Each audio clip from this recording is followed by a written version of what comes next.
He never expected anything strange to happen that morning. It began like a normal day, silent and slow, with the soft sound of water running in the bathroom. He was brushing his teeth, half asleep, thinking about work, bills, and normal human things. Nothing was unusual until the mirror started glowing behind him. At first, he thought it was his phone light. But when he turned around, there was no phone. Instead, a faint blue light shined from his back, almost like someone had drawn thin glowing lines under his skin. He stepped closer to the mirror, confused, lifting his shirt slowly. That is when he froze. Those glowing marks. They were moving. Not fast, not wild, just a slow pulse. Like a heartbeat of something not human. He whispered to himself, What is this?" He was still staring at the marks when he heard soft footsteps behind him. But that made no sense. He lived alone. And the new housekeeper wasn't supposed to arrive until noon. Before he could turn, a quiet gasp came from the doorway. He spun around instantly. There she stood, the new housekeeper. A small, calm-looking woman with dark eyes that always seemed too sharp, too aware. She wasn't supposed to be inside yet. But there she was, her eyes wide and full of fear as she stared at the glowing patterns on his back. Her lips trembled before she finally spoke. "These symbols, they belong to my people." The toothbrush fell from his hand. He didn't understand. "Your people? What are you talking about?" She stepped inside without permission, her hands shaking. She reached toward the glowing marks but stopped an inch away, as if touching them might burn her. "You shouldn't have these," she whispered. "Humans were never meant to carry this pattern. Only chosen ones from my race can hold such marks." He blinked, confused, scared, and trying not to panic. "You're talking like you're not human." She hesitated, then nodded. "I'm not." The words hit him like ice. She wasn't joking. Her voice was too serious, her eyes too focused. Then suddenly, she looked over her shoulder, as if she heard something he couldn't. "We don't have much time," she said. He backed away slowly. "No, stop. What is happening? Why are you here? Why are there marks on me?" She swallowed hard. "I was assigned to watch you." That scared him even more. "Watch me? For what?" Her chest rose and fell quickly as she whispered, "To see if the marks would appear." He felt dizzy. "So you came here pretending to be a housekeeper to spy on me?"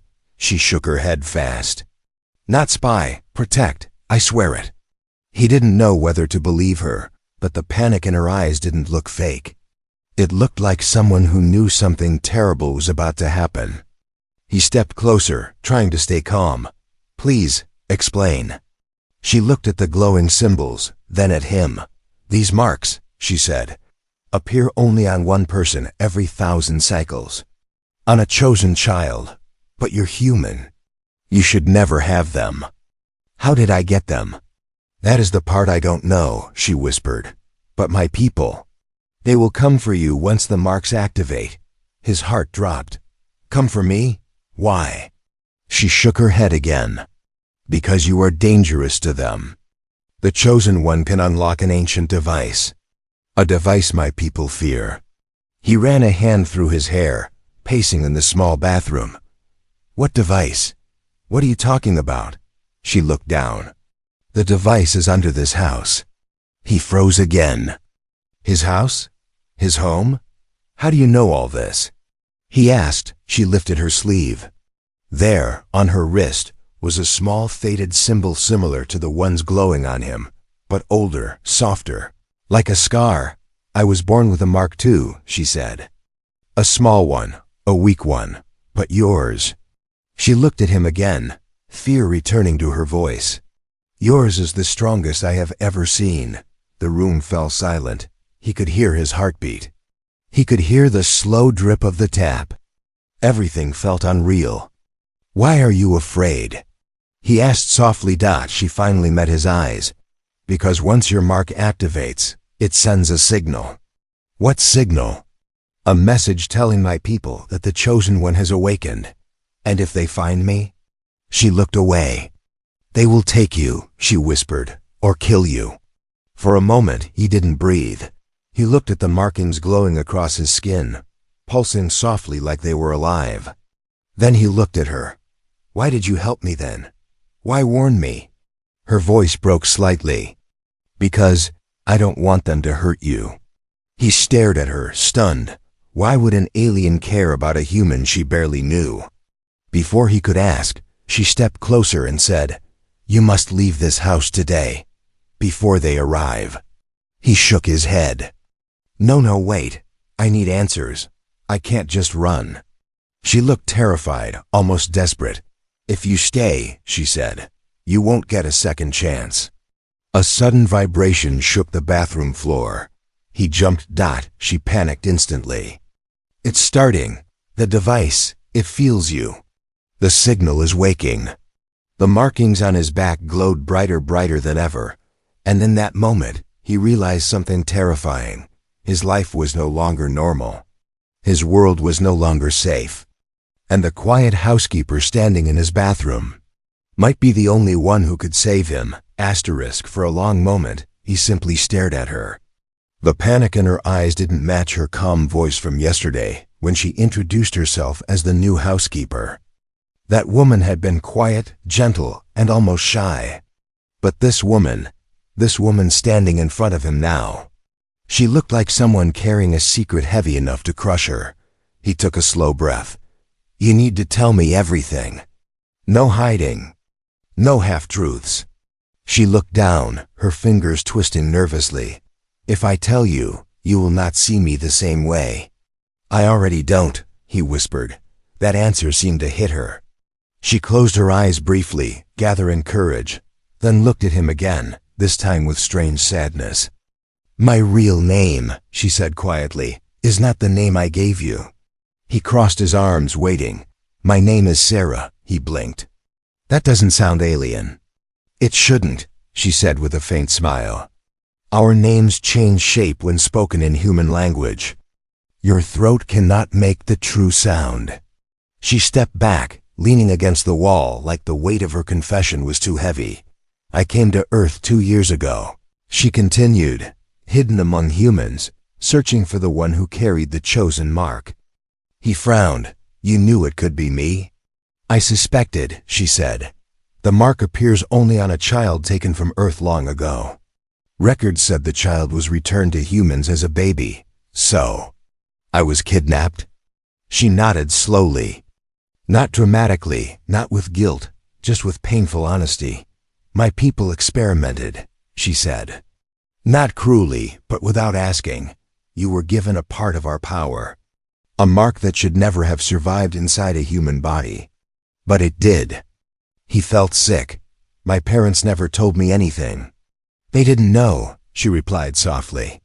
"The memory of your disappearance was removed from their minds." He ran a hand through his hair, pacing again. "So this whole time, I've been some kind of alien experiment?" "No." Her voice rose suddenly, firm and emotional. "Not an experiment, a chosen one. Someone meant to activate a device only our strongest can use." "Why me?" he muttered. Shra hesitated. "Because you are different." "Different how?" She looked at him a long moment, as if afraid to say what she felt. "You feel more," she said finally. "Your emotions are strong. Humans are powerful in ways my people do not understand. That is why the mark bonded with you." He shook his head. "I don't feel special. I feel terrified." "That is normal," she said gently. But then her face changed again, sharper, more alert. She looked toward the window, sensing something. "Sarah," he said, voice shaking. "Who else knows about me?" She swallowed. "Only my people, but once the mark awakened, others may have sensed it too." "What others?" Her eyes darkened. "Hunters. Those who want the device for themselves. Outcasts from my world. They are dangerous." He felt the same cold fear from earlier return, crawling down his spine. "How soon could they arrive?" he asked. "Soon," she whispered. "Very soon." He rubbed his temples. "So what do we do? Hide? Run? No, she said. You must learn control. Control? I don't even know what these symbols mean. Sarah stepped closer, lifting her hand cautiously. May I touch them?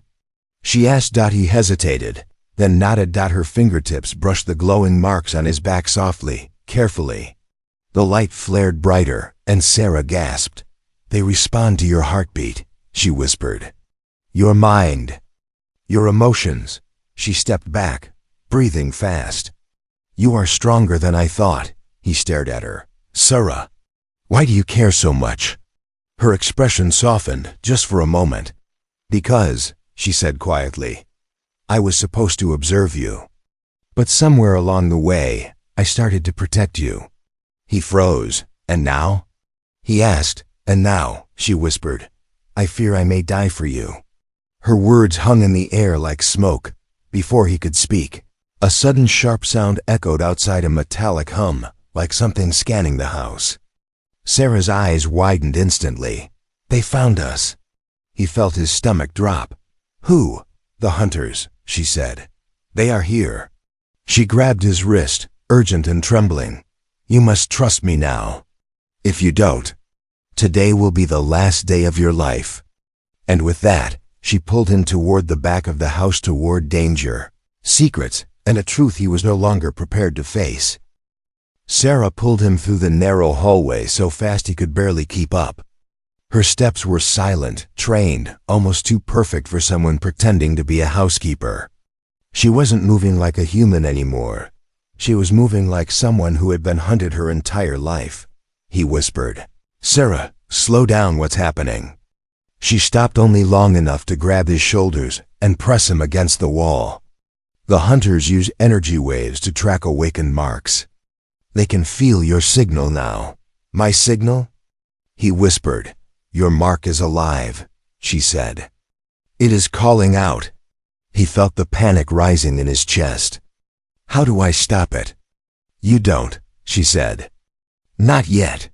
A deep humming sound vibrated through the floor. It felt like something beneath the house was waking up, pushing against the ground like a heartbeat under the floorboards. The walls trembled softly. What? What is that? He asked. She looked down, eyes full of fear. The ancient device. It senses your presence. You said it was buried under the house. It is.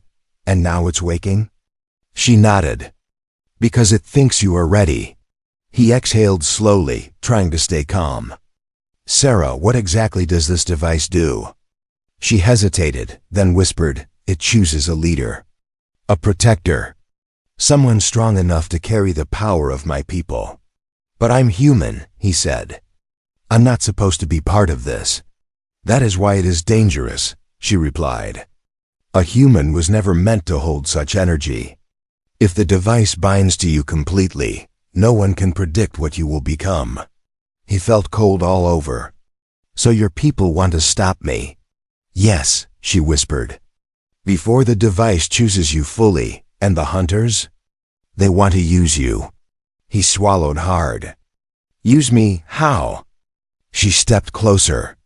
Whoever controls the chosen one controls the device. It can open portals, create weapons, and change the fate of a planet. He blinked. Weapons? Portals? Why is this under my house? Sarah looked away. Because this land was once a secret landing site. Long before humans built anything here. So I've been living above an alien machine my entire life? Yes, and now it has awakened. He pressed his palms to his forehead. Everything felt impossible, unreal, but the humming under the floor kept growing louder, reminding him that the danger was real. Suddenly, the lights flickered.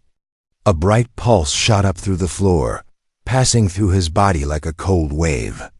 He gasped, falling to his knees. Sarah immediately knelt beside him. Are you hurt?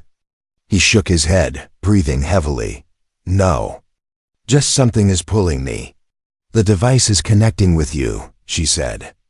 It is reading your mind. My mind? He repeated, double quotes, yes. It needs to know who you are. Just then, A sharp metallic clicking echoed from outside the house. Not footsteps. Not human movement. Something mechanical. Something scanning. Sarah's face turned pale. They're here. He stood slowly, heart racing. What do they look like? She swallowed. Not like me. They changed themselves to survive in harsher places. They lost their beauty. They lost their mercy. So they're monsters. They are hunters, she said. They only care about the chosen mark. The humming beneath them grew louder, almost angry now. A second pulse shot through the ground, and this time the glowing symbols on his back flared so bright the entire hallway lit up. Sarah shielded her eyes. It's happening too fast. The device is waking quicker than expected. What does that mean? It means, she said slowly, you don't have hours. You have minutes. Before he could process her words, the front door shattered with a violent crash. A deep metallic roar filled the house low, echoing, inhuman. Sarah grabbed his arm. Run! They rushed toward the basement door, the only place that led downward, closer to the device. He struggled to keep up as the whole house trembled around them. Why are we going toward the device? He shouted. Because, she said, it is the only thing that can protect you now. A shadow appeared behind them, tall, twisted, moving on four limbs but with a humanoid shape. Its eyes glowed red like burning coal, thought the hunter. He froze, but Sarah pushed him down the stairs. Don't look at it, go. He stumbled into the darkness of the basement as the creature roared again. Sarah slammed the door shut behind them and locked it. He leaned against the wall, breathing hard. This thing, this device, will save me. Sarah looked at him with a mix of fear and hope. If you are truly the chosen one, she whispered, the device will answer your call. And if I'm not? The door upstairs shook violently. She looked at him with trembling eyes. Then we die. Asterisk, the basement was darker than he expected. Only a faint blue glow leaked from the marks on his back, enough to light the dust floating in the air. Above them, the door shook again so violently that the wood cracked. The hunter was trying to break in. Sarah pressed her ear to the basement door. Her breath trembled. It's only one for now, she whispered. But one is enough to kill both of us. He swallowed. What do they want exactly? Me or the device? Both, she said. But they need you alive. The device will not respond to anyone else. The door shook harder, and dust fell from the ceiling. Sarah, he whispered, if they're so dangerous, why did you come alone? Her eyes softened for a moment. Because no one else wanted to save you. He didn't understand, but he didn't have time to ask.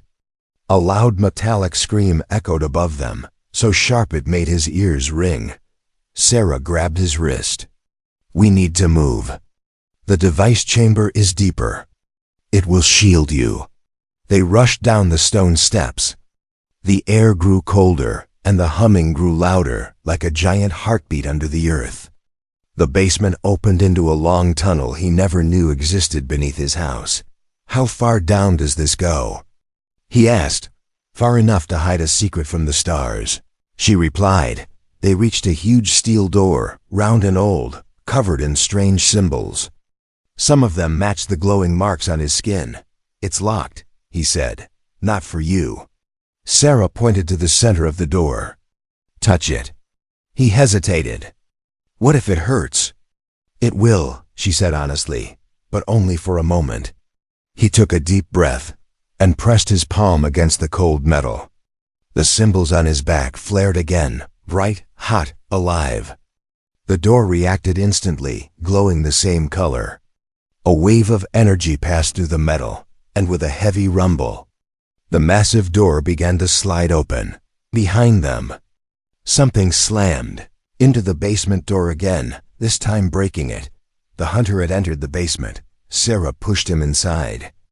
Go, don't stop. He stumbled into the large chamber. The moment he stepped in, The room lit up with blue energy lines spreading across the floor and walls like a giant map. At the center stood the ancient device, a large crystalline structure, tall as a tree, pulsing with slow blue light. "It looks alive," he whispered. "It is," Sarah replied, stepping inside behind him. But before she could say more, the hunter's shadow appeared in the doorway. It was worse up close, its body twisted with armor-like plates, long limbs, and a mouth that opened sideways with rows of sharp, metallic teeth.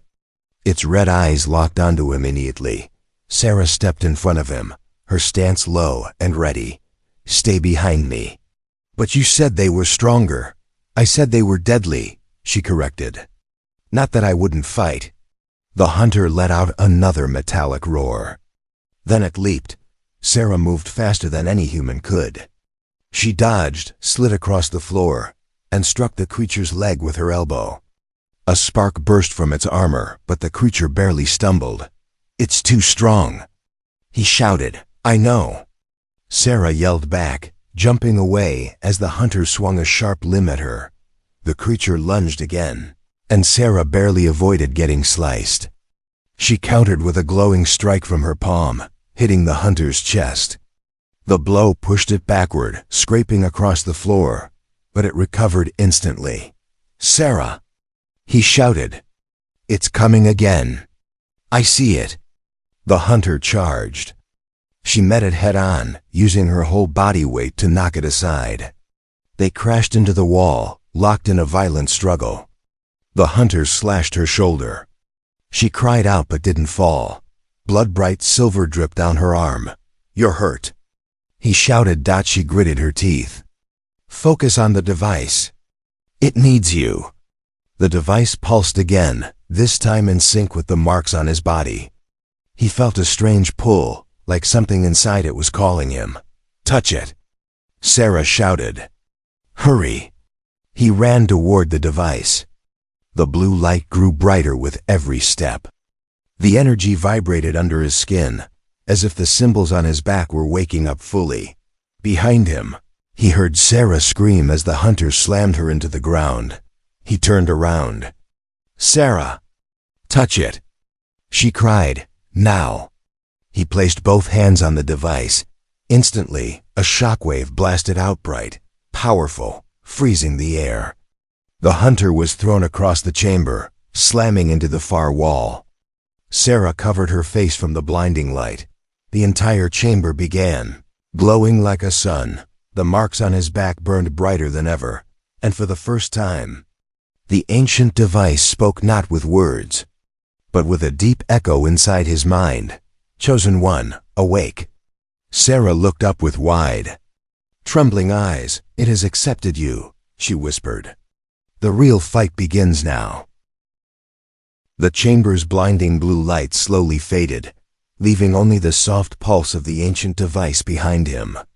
His hands were still pressed against the crystal surface, but the burning heat was gone. Instead, a strange calm settled over him, like the device had placed a quiet voice somewhere deep inside his mind. A voice he didn't understand. A voice that felt familiar. Sarah staggered to her feet, holding her injured arm. Silver blood still dripped down her sleeve, but she ignored it. Her eyes were locked on him wide, stunned, almost afraid. "It accepted you," she whispered, stepping closer. "No human has ever survived the full contact." He turned toward her slowly. "What happens now? Why did it call me the Chosen One?" Sarah hesitated, her face tightening with a secret she clearly never wanted to speak aloud. But she couldn't hide anymore. "Not after what just happened. You deserve the full truth," she said quietly. "All of it." He nodded, bracing himself. Sarah began speaking with a calm, slow voice, like someone telling a story they had rehearsed 1,000 times. "Many years ago," she said, "your world was visited by my people. Not to conquer, not to destroy, but to find a child. A child whose body could hold the chosen mark." He frowned. "Why a child?" "Because adults reject the mark. Their bodies cannot carry the energy. Only a newborn can survive the bonding. She paused. On our world, the chosen child is born with the mark. But during a war many cycles ago, the last chosen one died. We lost our connection to the device. He listened silently, feeling a cold heaviness settle in his chest. So your people came to Earth, he said, and took a baby. Yes, her voice cracked slightly. That baby was you. He looked down at his hands. They were shaking. I was kidnapped, he whispered. Taken from my parents. Sarah looked guilty. You were returned unharmed. The mark bonded to you. But the leaders feared what a human might become with such power. So they erased the memory from your parents and hid the truth. He felt his throat tighten. So all my life, I wasn't just human. You are human, she said quickly, stepping closer. But the mark makes you something more. Something unique. Something both sides fear. He looked up, meeting her eyes. Why fear? Sarah took a slow breath. Because the chosen one does not obey a ruler. The device only listens to the one who carries the mark. If that chosen person decides wrong, entire worlds can burn. He stepped back, shaken. You think I'm dangerous? No, she said immediately, her voice soft. But others do. My people believed a human chosen one could not be controlled. That you might use the device freely, emotionally, recklessly. So they want to kill me before I learn to use it. She nodded sadly. Yes, and you? He asked quietly. Why did you come? To watch me? To stop me? No, she said, her voice trembling.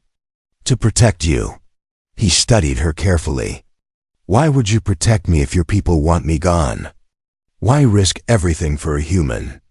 Sarah looked away. The shadows of the glowing chamber danced across her face, making her look more wounded than he had ever seen her. Because, she whispered, you are not just some human to me. His heartbeat quickened. What do you mean? She took a shaky breath, gathering courage she didn't want to show. When I first arrived on Earth, she said, I believed the stories humans were selfish, dangerous, unpredictable. But the first time I saw you, she looked into his eyes. I saw someone kind, someone quiet, someone who didn't deserve to die for something he never asked for. He didn't know what to say, Sarah. He whispered. She shook her head lightly. I am not asking for anything. I am telling you the truth. I could not stand by and watch them take your life. Somewhere along the way, protecting you became more than my mission. He felt a strange warmth in his chest. Not from the mark. From her, but the moment didn't last. A distant echo shook the chamber. Another hunter, entering the tunnel above. Sarah's face hardened again. More are coming. They sensed the activation. He stepped closer to the device. Can it help us escape? Sarah slowly nodded. If you learn to use it, the device knows you now. You can command it. He looked at the glowing crystal, feeling its quiet voice in his mind. How do I start? Sarah stepped beside him, placing her hand on his shoulder. Listen to it. Trust it. Let it show you the memories it carries. And then? She looked toward the tunnel, where the sound of crawling metal grew louder. Then, she whispered, we find a way to survive. Together. Asterisk. The chamber pulsed with a low, steady light like the heartbeat of some ancient creature waiting to rise. He stood close to the glowing device, feeling the strange energy swirl under his skin. It was warm, heavy, almost comforting, yet terrifying at the same time. Above them, metallic screeches echoed down the tunnel. More hunters. Their claws scraped against the steel walls, each sound sharper than the last. Sarah stepped between him and the tunnel entrance, her injured arm pressed against her body. Even wounded, she moved with the same fierce courage he'd seen before, protective, determined, ready to die if she had to. We don't have long, she whispered. The device woke too fast. It's pulling more attention than I expected. What do I do? He asked, looking at the crystal. How do I control it? Sarah nodded toward it. Place your hand on the surface again. Let it inside your mind. Don't fight it. He hesitated. And if it hurts? It will, she said. But pain means connection. He took a shaky breath and placed his palm on the device. Instantly, a bolt of energy surged through him stronger than before. His vision blurred, and suddenly he wasn't in the chamber anymore. He saw flashes, shapes, memories that weren't his. Tall alien cities. Shining silver towers. Warriors wearing the same mark he carried. And a chosen child standing before thousands, raising a hand as the device responded. A voice calm and ancient echoed in his head. Hold the mark. Guide the power. He gasped as the vision faded. Sarah caught him before he collapsed. What did you see? She asked urgently. Your world. The chosen ones before me. And something else. He placed a hand over his chest. It spoke to me. Sarah's eyes widened. That means the bond is complete. The tunnel shook violently, metal cracking, dust falling from the ceiling. The hunters were getting closer. How do I use the power? He asked. Sarah pointed at his palms. The energy responds to your emotions. Focus. Fear will make it unstable. Anger will make it wild. But calm. She touched his cheek gently. Calm will let you control it. He nodded, breathing deeply, trying to ignore the growing metallic roars behind them. Another crash echoed. Then another. They were seconds away. Sarah stepped beside him. We run after this. Are you ready? He swallowed. No, but I don't think I ever will be. She gave a small smile. That is what makes you stronger than any chosen one from my world. Before he could respond, a massive hunter burst into the chamber larger than the first one. Its body was covered in black, jagged armor. Its eyes glowed with pure hate. Behind it, two smaller hunters crawled down the wall, moving like metallic spiders. Sarah pushed him gently. Focus. Don't look at them, look at your hand. He raised his palm. The glowing marks on his back pulsed, spreading light into his arm. His fingertips tingled. The big hunter growled and charged. Sarah shouted, Now! He exhaled and thrust his hand forward. A wave of blue energy shot out of his palm like a blast of wind, silent, bright, powerful. The shockwave slammed into the hunter, throwing it across the chamber. The two smaller ones screeched, scrambling backward. He stared at his hand, stunned. I did that? Sarah nodded rapidly. Yes, again. Control it. The smaller hunters leaped toward him. He lifted both hands without thinking. Another blast tore through the air, ripping the ground in a straight line. The hunters were thrown aside like broken machines, but the large one wasn't finished. It pushed itself up, metal plates cracked but still dangerous. It roared and charged again, faster this time. Sarah stepped forward. Behind me. No, he said, voice steady. I can do this. He took a deep breath, focused. Let the fear fall away. The energy gathered in his palms warmer. Brighter, responding to him like it recognized him fully now. The hunter leaped, this time. He didn't hesitate. He released the energy. A massive explosion of light filled the chamber. The hunter was lifted off the ground and smashed against the far wall, its armor shattering. It collapsed, motionless. Silence followed. Heavy. Unbelievable. Sarah stared at him with shock and something deeper. You controlled it. Perfectly. He lowered his hands, shaking.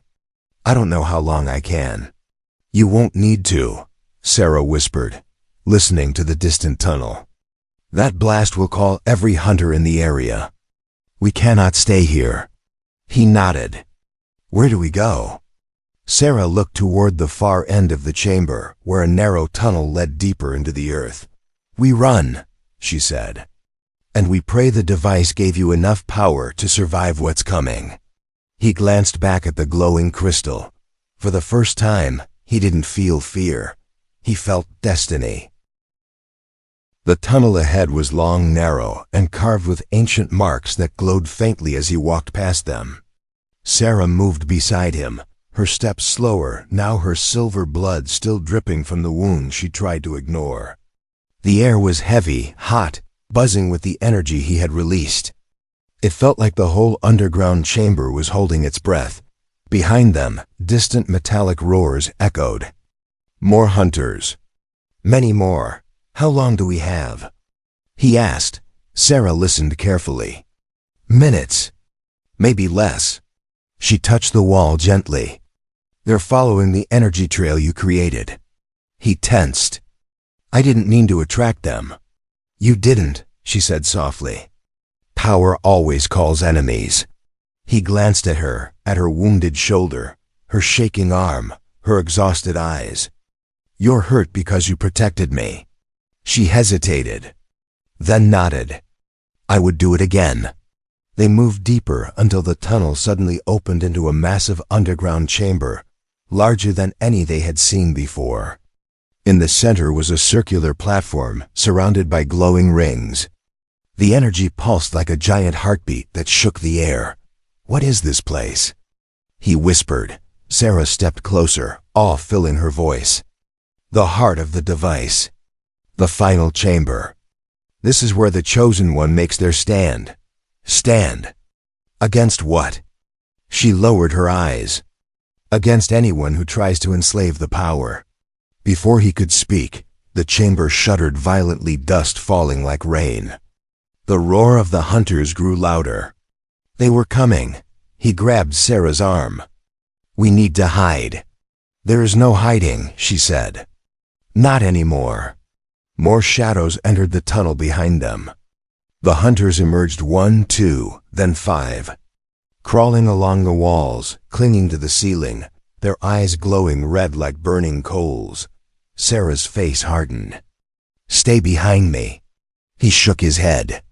No, this time. I stay with you. The hunters screeched and leaped forward. Sarah moved first, using her good arm to strike the closest hunter. Her glowing palm hit its head, sending sparks flying. He raised both hands, calling the device's power again. Blue energy gathered between his palms, swirling like a storm ready to explode. A hunter jumped toward him. He fired. The blast slanted into the wall, cracking its armor. Another hunter attacked. He turned and unleashed another wave, clean, controlled, stronger than before. Sarah fought beside him, even weaker now.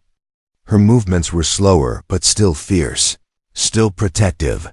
Then the largest hunter appeared, the same one that had survived his earlier blast. Its body was cracked, but its eyes were angrier, burning brighter. It roared so loud the chamber shook. Sarah stepped in front of him again. This one is strong. Too strong. He stepped forward instead. No, this is my fight. The hunter charged. He closed his eyes and focused. Fear tried to rise. Anger tried to twist inside him. But he pushed everything aside and looked only for one feeling: calm. A deep calm. The device responded instantly. The marks on his back glowed with blinding blue light. The ground beneath his feet cracked from the energy he held inside. When he opened his eyes, the hunter was right in front of him. He lifted his hand and released everything. The blast was not like before. It was bigger, hotter, a wave of energy so bright it filled the entire chamber. The hunter was thrown across the room, its armor shattered, its body crushed. It hit the far wall and collapsed for the last time. UNMOVING. Silence. Long. Heavy silence. The smaller hunters froze, turned, and crawled back toward the tunnel, fleeing from the power they could no longer fight. The device dimmed slowly. As if satisfied, Sarah stared at him, exhaustion softening her expression. You did it. He lowered his hand, breathing hard. We did it. She stepped closer, her voice trembling. The device accepted you fully. You are the true chosen one now. No hunter will dare face you again. He looked at her injured arm, worried. You need help. She smiled weakly. I will heal. Then her eyes softened. But I stayed alive because you fought. He hesitated, then gently held her hand. You saved me first. A warm glow spread across her face, not from her alien light, but from something more human. Above them, the chamber lights began to fade. The device powered down slowly, like a sleeping giant returning to rest. So what happens now? He asked quietly. Sarah looked at him, really looked at him. Now you decide your future. The device is yours. The power is yours. My world would fear you, but Earth might need you. He breathed slowly, letting the weight settle on his shoulders. He was no longer just a human, no longer just a victim. He was the chosen one, connected to a power older than any world. He squeezed Sarah's hand gently. Whatever comes next, you stay with me, right? Her silver eyes softened. Always. Together, they walked toward the exit of the underground chamber, toward a future neither of them could predict. The mark on his back glowed faintly with each step. A sign that the story wasn't ending. It was just beginning.